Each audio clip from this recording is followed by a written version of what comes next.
তো আমি বাড়িতে এসেছি প্রায় ৪ দিন হয়েই গেছে। কিন্তু খুব একটা কাজগুলো করে যে একটা ভিডিও বানাবো বা নিজের ঘরটা গোছাবো সেই টাইমগুলো আমি একদমই পাচ্ছি না। টুকটুক করে জামাকাপড় কাচছি, একটু, একটু করে ঘর গোছাচ্ছি।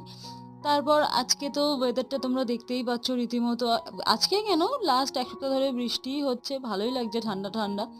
এদিকে আমি কুটুসের সাথে একটু মানে খেলছিলাম ঠিক বলব না, ওকে রাগাচ্ছিলাম আর ও আমাকে রেগে গিয়ে আমার হাতও কামড়ে ধরছিল। ও এইরকমই একটু হালকা দুষ্টুমি করে। আজকে না গাছে অনেকগুলো ফুল পেয়েছিলাম। তোমরা দেখলে না দিদা মালা গাচ্ছিল? আমি মাঝে, মাঝে গাছে ফুল দেখলে একদম লোভ সামলাতে পারি না।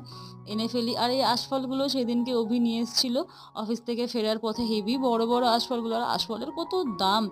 আর এই যে ফ্রিজ ম্যাগনেটটা দেখছো? ওইটা আমার ননদের অফিসের একটা কলিগ দিয়েছে। তো ও এনে এই বাড়িতে দিয়ে দিয়েছে। ফ্রিজে লাগিয়ে দিয়ে গেছে। তারপর দুপুরে খাওয়া-দাওয়া করার পর আমি আর কুটুস আমরা দুজনে শুয়ে পড়েছিলাম। আজকের জন্য এতটুকুই। টাটা।